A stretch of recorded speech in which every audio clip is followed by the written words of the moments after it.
wigira imbere utabarwe, umwuka w'Imana kwegere. Stari ya reboseke.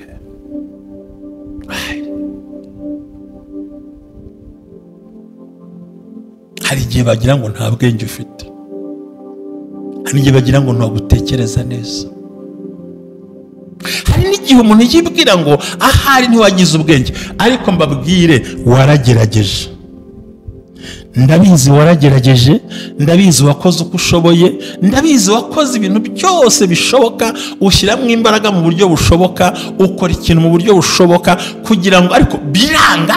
Igicaniro kibi kirakurwanya, kizana isoni ku buzima bwawe. Nanjye n'icyo Imana yansigiye amavuta, uyu munsi biravaho, uyu munsi birakurwaho, uyu munsi urazamurira Imana amaboko, uyu munsi urazamurira Imana ibendera, ikimwaro kiraguhagurukaho in the name of Jesus, by force, by fire. Byose bigomba gukunda mu izina rya Yesu, kandi Satani wakikuzanyeho agomba kugisubirana mu butware duhabwa n'ijambo ry'Imana katika jina la Yesu. Isoni wagiriye muri karitsiye, isoni wagiriye muri famiye, isoni wagiriye mu bantu, isoni wagiriye mu bagushebeje, izo ntizizakugarukaho kubw'amavuta y'Imana imanuye kumwe bw'abera ministries inkoresheje, kuko ndi igikoresho cyayo. Nemeye ko Imana havuga ngo Uwiteka Nyiringabo akora ibitangaza ku buzima bwawe. Niyo mpamvu ibintu bihindutse, bihinduwe n'imbaraga zisumba byose, maze icyo kimwaro n'isoni bikava ku buzima bwawe. Imana ikagusubiza agaciro wambuwe n'abantu, ibyo wabuze bigasubiraho, gahabwa umugisha n'Imana. Ripiko tandore grames pay for arai zondikira masakata before gerai ropendae zovili fire in the name of Jesus. Bishye bishye bishye biveho. Hehe n'ikimwaro ku buzima bwawe, hehe n'isoni ku buzima bwawe. Muri famiye warasebye, umuryango uraseba, umuryango uraseba, umutwaro uraseba, ku bana uraseba, mu mashuri uraseba, aho ukora uraseba, bagutoyeho ijambo, barakuvuze, ninde uciye aha, ninde urebye aha, bagize ngo nta. Umva, ufite umurengezi, ufite Imana, ufite umwuka wera, ufite imbaraga z'Imana, ufite ubushobozi bw'Imana, ufite imikorere y'Imana, uri kurengerwa n'Imana in the name of Jesus. Umuriro w'Imana umanuka utwike, ukongora ibirere byose, uvunagura imbaraga z'ikuzimu, imyuka yose yaguhaguruke, icecekeshwe n'ubutware bw'ijambo ry'Imana, imikorere y'Imana. Uyu kakanya amavuta y'Imana zo ku buzima bwawe. Who told you yuko bitazakunda? Narakubwiye ngo nta musazi wemera ko yasaze, nta n'umupfu wemera ko yapfuye. Abishwe na karande bihorere, n'abagendera ku muvumo bihorere, ahubwo ugwiza imbaraga zo mu mutima. Uyu munsi uhagarane nanjye dusenge dusenye, ni wewe bivuna. Ariko ngaruka kuri rya jambo nakubwiye, kugira ngo usenye ibicaniro byawe, kugira ngo usenye karande zikuriho, icyambere ni ukwihana nyako, genuine repentance, kwihana nyako, kuvuga icyaha mu izina ryacyo, upfukama ugasaba imbabazi, ukegera umushumba akagusengera. Kabiri, aho gushyira uruhimbi mu nzu yawe, n'abapfumu bararugira, aho gushyira amasisho mu cyumba cyawe, nabyo ni byiza bikore, ariko ntukabikore wowe utaraba inzu y'umwuka wera, uko amagambo bigaragaza. Wakwibaza impamvu nibyo ngarukamo, ko nizo fondasiyo zo kubohoka 100%. Cya gatatu, mbere y'uko utanga igitambo kibifatika, we banza igitambo kizima gishimwa n'Imana, niko kuyikorera kwawe kwiza imbere y'Imana. Igitambo cyiza, gutanga amafaranga, gutanga ihene, gutanga imodoka ntacyo byahindura mu gihe cyose udafite ziri 3 condition: genuine repentance, be out on yourself, be sacrificed before uzatanga the physical tangible, bintu bigaragara. Niyo mpamvu abantu benshi barira ngo ntibabohotse. Impamvu utabohotse muranyibabwira nukubohora nawe ubwawe nuko wabikoze, ariko bisaba ibintu bitatu. Kuko nubwo nasenga nkavuga cyane, nkavuga mu ndimi, nkaguruka, nkamanura inyenyeri, ntacyo byamara udahagaze ahantu hatatu. Icyambere gisubiremo kwihana gukwiye, nukureka ibyaha, kubivuga mu izina no kwatura kandi ntubisubiremo. Genuine repentance cyangwa truly. Kabiri, ugomba wowe ubwawe kubanza ukaba igitambo, ukaba igicaniro nyacyo muri wowe. Ijambo ry'Imana rikakuzura, amashimwe n'indirimbo, amaganya ukirukana, ugahinduka igicaniro kizima, ukaba urusengero rw'Imana. Kandi urusengero ntabwo rukoreramo ibyaha n'urubeshyamo. Gatatu, ugomba kubanza kuba igitambo wowe ubwawe. Hallelujah, hallelujah, hallelujah, hallelujah. Ubumwe bw'abera ministries buyobowe na Reverend Ntababazi Jean Baptiste, aha amavuta akandagira amateka dushingiye ku mvugo y'ijambo ry'Imana rigaragara mu gitabo cyayo ibice 33 umurongo wa 14 kugera ku 16, hasobanura yuko Imana ivugira mu nzozi no mwiyerekwa rya ninjoro abantu bashyizweyo. Bityo abaho umugambi wo gusobanura kugira ngo udatesha agaciro inzozi zawe. Inzozi zawe nizo wowe, ntaho uzatandukana n'imvugo y'Imana. Wizitesha agaciro, wizisuzugura, izigambiriye kukugirira nabi zishingiye kuri karande ufite n'Imana ibikubwira, bisenye biveho. Ibishingiye mu kuri nabyo bisenga ukiranuke. Ubumwe bw'abera ministries, buri muntu wese mu itorero rye abo wejejwe akore nk'imirimo, ariko duhurire mu gukiranuka no kubaka ahazaza hawe hashingiye ku nzozi zawe n'imitekerereze yawe n'ibikorwa byawe. Uruwa agaciro, uriwe, kandi uriwe n'Imana izubakiraho amateka adasanzwe. Ubumwe bw'abera ministries, umuntu arisanzura akamenya yuko Imana iri mu ruhande rwe. Shalom, shalom. Amahoro y'Imana n'ubuntu bw'Imana n'umugambi w'Imana bikomeze bibane nawe cyane, kandi Yesu akomeza kugirire neza mu izina rya Yesu. Uyu munsi wa none ndagira ngo nongere mbashimire, kandi nongere nkubwire ngo Yesu ari kumwe nawe. Abantu benshi maze kunyandikira ubutumwa mushima Imana ibitangaza Imana yakoze. Namwe mukomeze mwandike muri comment, munyandikire. Uwumva atinya kwandika kuri YouTube ace mu gikari nimero yanjye murayizi, muramuyimbaza, kandi ya munsi hora yanditseho. Aho kugira ngo yinyaka ihoramo, nuko ubwawe uzi neza ko ijambo rivuga ngo ndahari nawe urahari. Yesu Kristo akomeze abane nawe. Nimero yanjye iroroshye, urebye munsi gato uyisangayo. Hari abari ku iriba ry'amazi dudubiza ariyo inyakora, hari abari kumwe bw'abera ministries n'abandi mwese mwifuza kujoininga iyo groupe. Yesu arushaho kubagirira neza, kandi arushaho kubafasha, arushaho no kubakomeza no kubiringiza no kubambika imbaraga zikwiriye. Imbere y'Imana ishobora byose n'imbere y'ubutware bw'Imana, turacyari muri ya minsi 7 days yo gusenya igicaniro cyose kibi ku buzima bwawe no kuvanaho imbaraga mbi zakurwanyaga.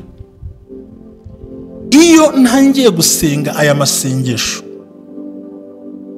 dore ko nyakora mfite umwanya wo gutuza mbategereje, nongere nshimire umubyeyi wakize, nshimire umugabo wakize, nshimire n'abatanze ubuhamya n'abatangiye kubohoka. Ariko nawe wandike. Umunsi umwe hari igihe tuzasengana live kuri Zoom, ndabyizera kandi ndabitekereza. Imana ibaha umugisha, kandi Imana ibagire neza. Ubundi buri gihe igicaniro ni iki? Igicaniro ni imbaraga zihishe zirwanya umuntu ugaragara, zikorera mu bisekuru n'ibindi, ariko zikagera ku muntu zikamugwa nabi, bikaba uruhererekane. Ejo twasengeye twirukana ibicaniro byo gukererwa ndetse n'ibicaniro by'uburwayi. Igicaniro ni imbaraga z'umwijima ziguhagarara imbere zikakubuza kugera ku ntego wifuza.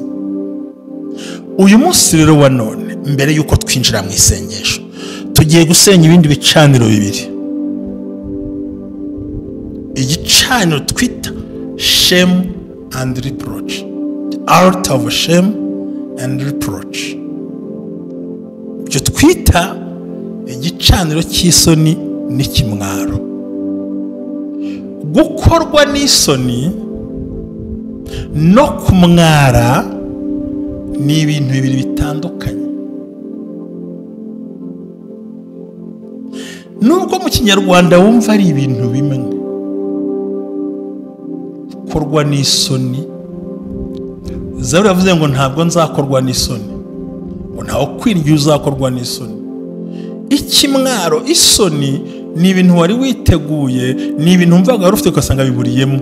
Naho kuko ikimwaro ni ibintu wari witeze mu buzima bwawe, ugiye kwakira uti kanaka nzakwishyura uyu munsi ntibikunde, nzakora iki n'iki ntibikunde, ugahita wisanga winjiye mu mwuka w'ikimwaro ukamwara.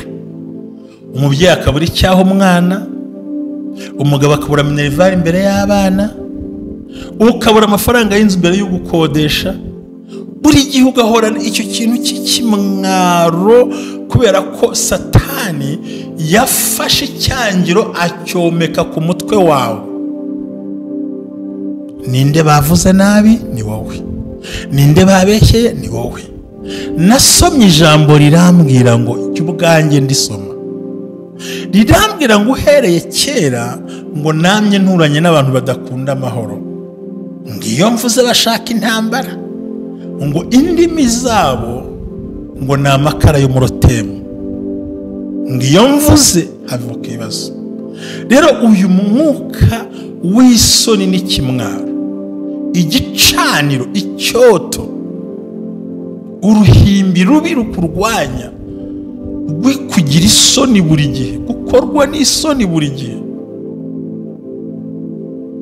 Umuntu akagufataho ijambo uko arishaka, uko aryumva, uko aritekereza, aburuta bakuruta kurusha ubushobozi n'abandi bose. Ibyo byose ugasanga byakugizeho imbaraga. Icyo gicaniro, ibyo bicaniro biri nkubwiye, akenshi abantu babifite ntibajya bagira umunezero mu buzima bwabo. Wanyura imbere ngo ariko yarize kwiga ntacyo byamumariye, yabuze akazi. Wagera imbere turiya mukobwa ni mwiza ariko bo ntibarongorwa. Icyo ni ikimwaro. Ikimwaro ni icyo abantu bakubonaho bakavuga, twumvikane, ikimwaro ni icyo abantu bakubonaho bagashingira ku bimenyetso bifatika, bakakuvuga ibintu nawe utabasha kubeshya. Nicyo kimwaro. Nturi buhakane ko utambuye umuntu ko ntiwamwishyuye, nturi buhakane ko wishyuye utarabikoze, nturi buhakane ko utarongowe kandi utararongowe, nturi buhakane ko utize utarize. Ni ibintu bakuvugaho bifite ibimenyetso, bakabihamya nk'aho wananiwe, ariko we nta kutakozweho bikanga ntibikuveho. Rero uyu munsi wo kuwa kane, tepaye voke spiteremo tando bel colare stile puissance de force aine mola, umwuka wera w'Imana arakuvana icyo kimwaro. Nakubwiye ngo ikimwaro ni ibintu abantu bakubonaho nawe wiyiziho, wagerageje kugeraho bikanga, abantu bagashingiraho bagusebya, bakuvuga, bakurwanya, kuko ibyo bavuga ni ukuri nawe ntubasha kubihakana. Icyo bita ikimwaro. Wabuze ubwenge, ntatekereza kubera iki, habura iki. Naho isoni ni ibintu byawe ukirwana nabyo, rimwe na rimwe ntabwo ushobora kubona. Ushobora kwambarira umwenda bajya mu nzu atari ko bafite isoni ntazihari. So rero uyu mwuka ni mubi mu rwego rwo hejuru. Uyu mwuka ni mubi mu rwego rudasanzwe, uyu mwuka ni mubi mu rwego rurenze uko umuntu atekereza. Uyu mwuka ni mubi mu rwego rurenze uko umuntu yumva n'uko umuntu avuga. Ndi imbere y'Isekanto pefobeka izo lembo saye. Ndavuga ngo sinzakorwa n'isoni n'uko Uwiteka avuga. Aravuga ngo iyo nibutse iminsi ya kera nkuramburira amaboko, bantu mudukurikiye ku bumwe bw'abera ministries, turi mu minsi 7 yo gusenya ibicaniro bibi.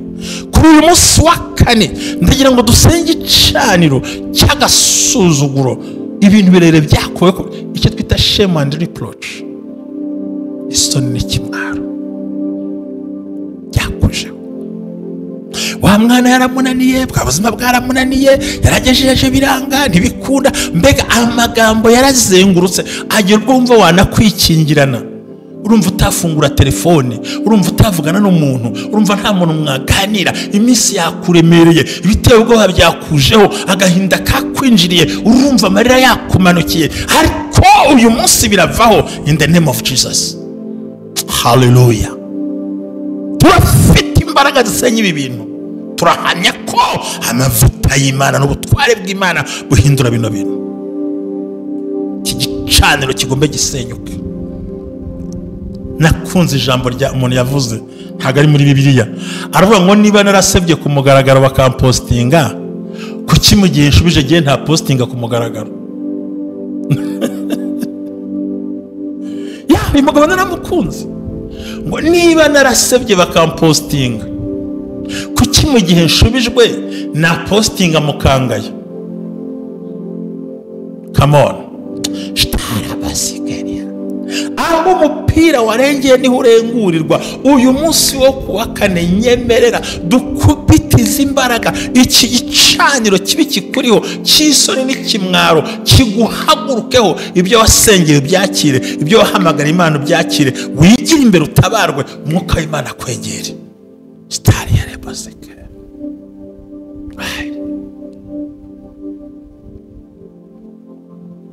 Hari igihe bagira ngo nta bwenge ufite, hari igihe bagira ngo ntagutekereza neza, hari n'igihe umuntu yibwira ngo ahari ntiwagize ubwenge. Ariko mbabwire, waragerageje. Ndabizi waragerageje, ndabizi wakoze uko ushoboye, ndabizi wakoze ibintu byose bishoboka, ushyiramo imbaraga mu buryo bushoboka, ukora ikintu mu buryo bushoboka kugira ngo, ariko biranga. Igicaniro kibi kirakurwanya, kizana isoni ku buzima bwawe. Nanjye n'Imana yansigiye amavuta, uyu munsi biravaho, uyu munsi birakurwaho, uyu munsi urazamurira Imana amaboko, uyu munsi urazamurira Imana ibendera, ikimwaro kiraguhagurukaho in the name of Jesus, by force, by fire. Byose bigomba gukunda mu izina rya Yesu, kandi Satani wakikuzanyeho agomba kugisubirana mu butware duhabwa n'ijambo ry'Imana katika jina la Yesu. Isoni wagiriye muri karitsiye, isoni wagiriye muri famiye, isoni wagiriye mu bantu, isoni wagiriye mu bagushebeje, izo ntizizakugarukaho kubw'amavuta y'Imana imanuye kumwe bw'abera ministries inkoresheje, kuko ndi igikoresho cyayo. Nemeye ko Imana havuga ngo Uwiteka Nyiringabo akora ibitangaza ku buzima bwawe. Niyo mpamvu ibintu bihindutse, bihinduwe n'imbaraga zisumba byose, maze icyo kimwaro n'isoni bikava ku buzima bwawe. Imana ikagusubiza agaciro wambuwe n'abantu, ibyo wabuze bigasubiraho, gahabwa umugisha n'Imana. Ripiko tandori grames pay for arai zondikira masakata before gerai ropendae zo vilify fire in the name of Jesus. Bishye bishye bishye biveho. Hehe n'ikimwaro ku buzima bwawe, hehe n'isoni ku buzima bwawe. Muri famiye warasebye, mu muryango uraseba, umuryango uraseba, umutwaro uraseba, ku bana uraseba, mashuri uraseba, aho ukora uraseba, bagutoyeho ijambo, barakuvuze, ninde uciye aha, ninde urebye aha, bagize ngo nta. Umva, ufite umurengezi, ufite Imana, ufite umwuka wera, ufite imbaraga z'Imana, ufite ubushobozi bw'Imana, ufite imikorere y'Imana, uro kurengerwa n'Imana in the name of Jesus. Umuriro w'Imana umanuka utwike, ukongora ibirere byose, uvunagura imbaraga z'ikuzimu, imyuka yose yaguhaguruke, icecekeshwe n'ubutware bw'ijambo ry'Imana n'imikorere y'Imana. Uyu kakanya amavuta y'Imana zo ku buzima bwawe. Who told you yuko bitazakunda? Narakubwiye ngo nta musazi wemera ko yasaze, nta n'umupfu wemera ko yapfuye. Abishwe na karande bihorere, n'abagendera ku muvumo bihorere, ahubwo ugwiza imbaraga zo mu mutima. Uyu munsi uhagarane nanjye dusenge dusenye, ni wowe bivuna. Ariko ngaruka kuri rya jambo nakubwiye, kugira ngo usenye ibicaniro byawe, kugira ngo usenye karande zikuriho, icyambere ni ukwihana nyako. Genuine repentance, kwihana nyako, kuvuga icyaha mu izina ryacyo, upfukama ugasaba imbabazi, ukegera umushumba akagusengera. Kabiri, aho gushyira uruhimbi mu nzu yawe, n'abapfumu bararugira, aho gushyira amasisho mu cyumba cyawe, nabyo ni byiza bikore, ariko ntukabikore wowe utaraba inzu y'umwuka wera, nk'uko amagambo abigaragaza. Wakwibaza impamvu nibyo ngarukamo ko nizo fondasiyo zo kubohoka 100%. Cya gatatu, mbere y'uko utanga igitambo kibifatika, we banza ube igitambo kizima gishimwa n'Imana, niko kuyikorera kwawe kwiza imbere y'Imana. Igitambo cyiza, gutanga amafaranga, gutanga ihene, gutanga imodoka ntacyo byahindura mu gihe cyose udafite ziri 3 condition: genuine repentance, be out on yourself, be sacrificed before uzatanga the physical tangible, bintu bigaragara. Niyo mpamvu abantu benshi barira ngo ntibabohotse. Impamvu utabohotse mpora nyibabwira, nukubohora nawe ubwawe nuko wabikoze, ariko bisaba ibintu bitatu. Kuko nubwo nasenga nkavuga cyane, nkavuga mu ndimi, nkaguruka, nkamanura inyenyeri, ntacyo byamara udahagaze ahantu hatatu.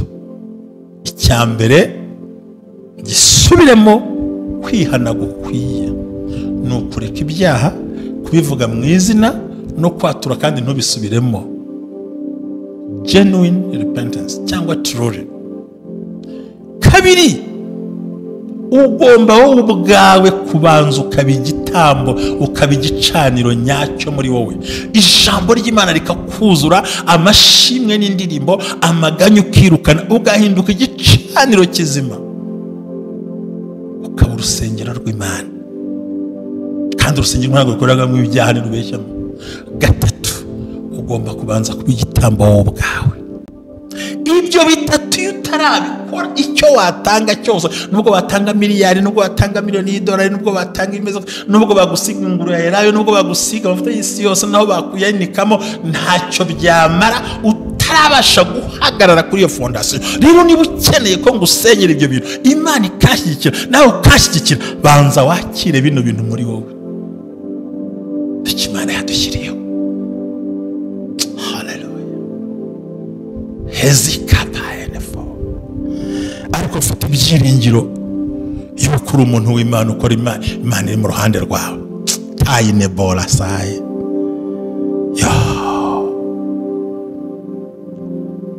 Yes. Umuririmbyi yavuze ngo ndabihamya kuri Imana, ibyo ukora byose biratwemeza. Undi aravuga ngo yambwiye ko ndi umunyabyaha, nanjye mbona nibyo.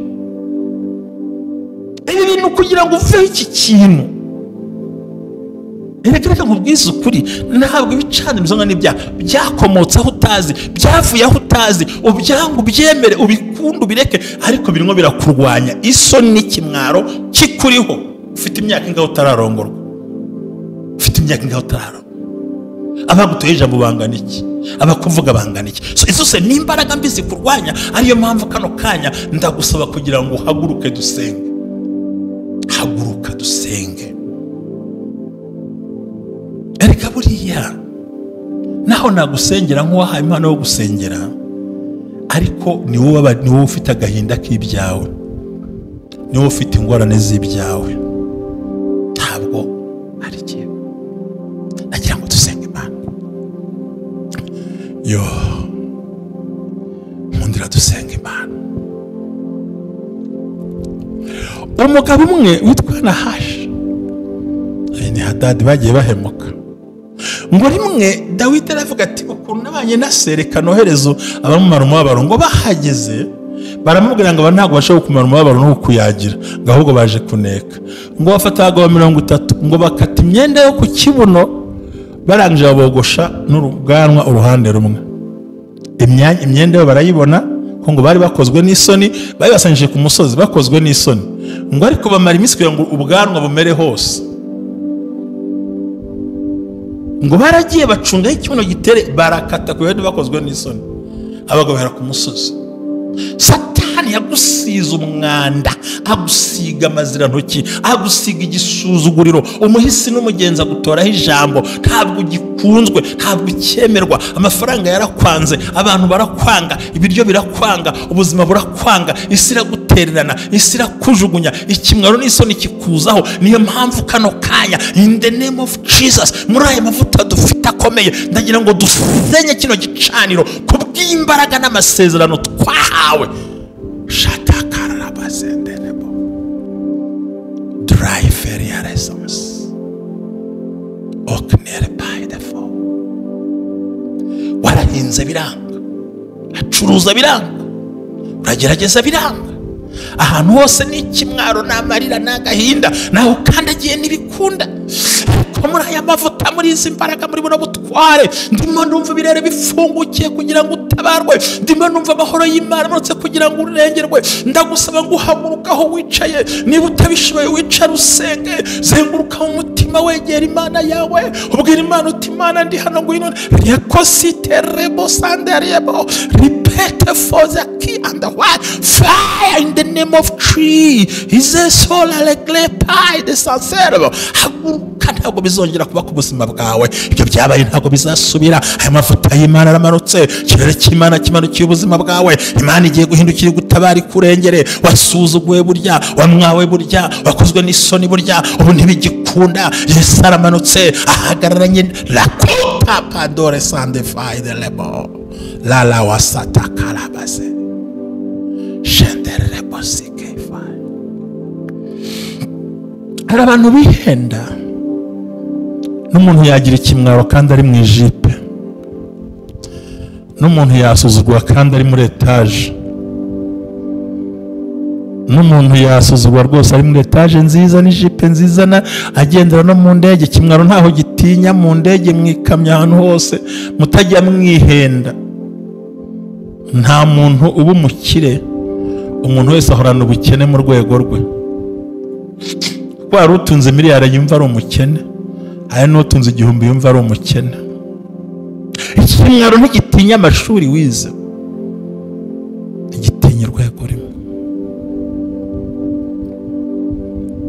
Umugore mwiza ntibimubuza divorce, n'umugabo mwiza ntibimubuza divorce.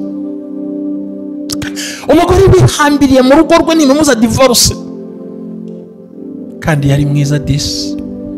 Shati karabaza.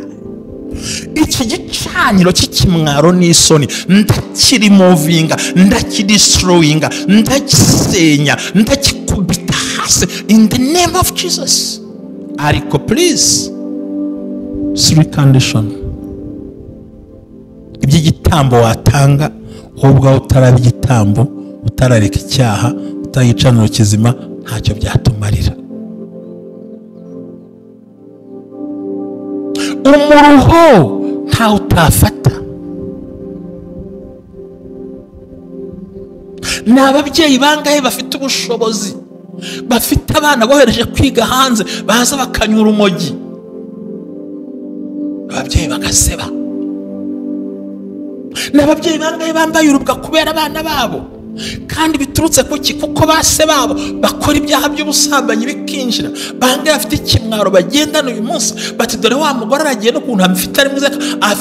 Isoni n'ikimwaro byarakwinjiye, urumva utaterana n'abantu, urumva utakwegera n'abantu. Yego byaroroshye Zoom yaraje, byaroroshye YouTube yaraje, abantu ntibajya mu rukundo batinya. Ufite isoni kandi ntacyo ubuze, kurya byakunaniye, agahinda kagufasha, kuko ikimwaro n'isoni byinjiye pacified me. Fire in the name of Jesus.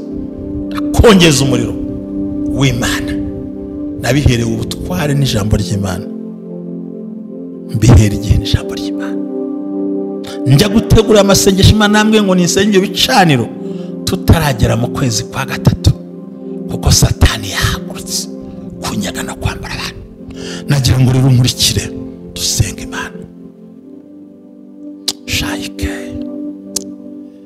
stere bone forales. Baba,